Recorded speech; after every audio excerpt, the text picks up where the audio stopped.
and the first thing you do after you clear the gunk from your eyes is reach for your phone.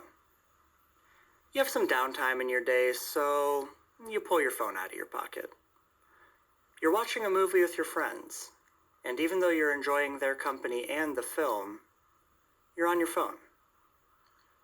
You feel slightly bored or vaguely anxious, so you reach for the phone. Yeah, you really should get started on that project. Yeah, your room is a hot fucking mess. And yeah, you're not in the best shape at this point.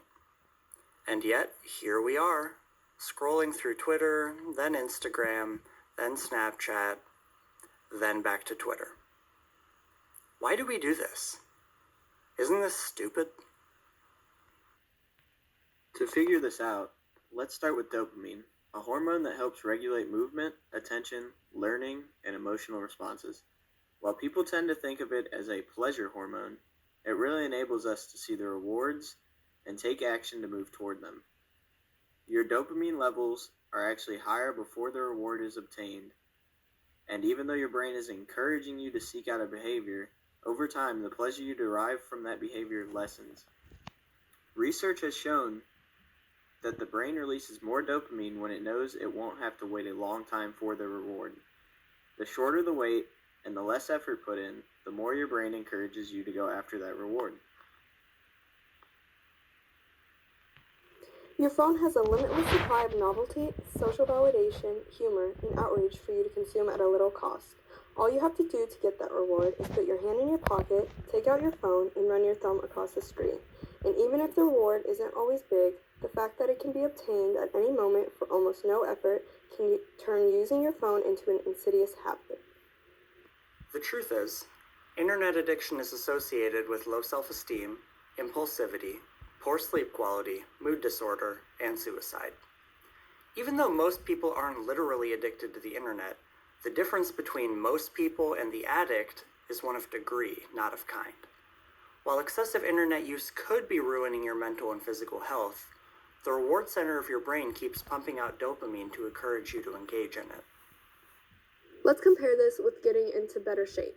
You have to go to the gym day after day, even when you're tired or there's a snowstorm, and bust ass so that someday, probably several months from now, you'll see results. Still, the reward can be profound. Exercise has been shown to improve physical and mental health, increase energy, reduce the risk of chronic disease, and improve brain function. And yet, as far as your brain is concerned, that reward is so far away it might as well not even exist. And the amount of effort it takes to get there can't possibly be worth it. So instead of mustering up the energy to form a hard new habit, you fall back on the easy old one and pull out the phone. After all, you've done it 20 times today, so what's one more? Here's another part of the equation. When we look at internet addicts, we can see that the areas of their brains responsible for executive attention, decision making, emotional processing, and cognitive control should decrease gray matter volume and reduce cortical thickness. In other words, while the part of the brain that's causing you to pursue unhealthy habits is getting stronger, the part of the brain that's supposed to help you control yourself and make the right decisions is getting weaker. So, let's say you realize that your relationship with the internet isn't healthy and it's time for a change. What are your options? When kicking a bad habit, it's imperative to replace it with a new one, and mindfulness meditation is a great place to start. Meditation has been shown to reduce stress, enhance self-awareness, improve self-regulation and impulse control, and help fight addiction. As you become more aware of the sensations, thoughts, and emotions you experience throughout your day, without judgment or attachment, it gets easier to work with them to do what's right for you. Chances are, you'll start to recognize the negative effect all that time on Instagram is having on you, and be more present to the things in your life that actually deserve your attention. Having established some mindfulness, it's time to tweak the way you use the internet. This probably means thinning out your YouTube subscriptions, deleting apps that really only bring you anxiety, or relegating social media use to only certain times of the day. This process will be slow, and there really isn't an endpoint. The goal isn't to cut out the internet entirely, it's to use it in a way that actually benefits your life, which can look different for everyone. Next time you're feeling a little bored or vaguely anxious, you're going to find yourself reaching for the phone. Here's an alternative.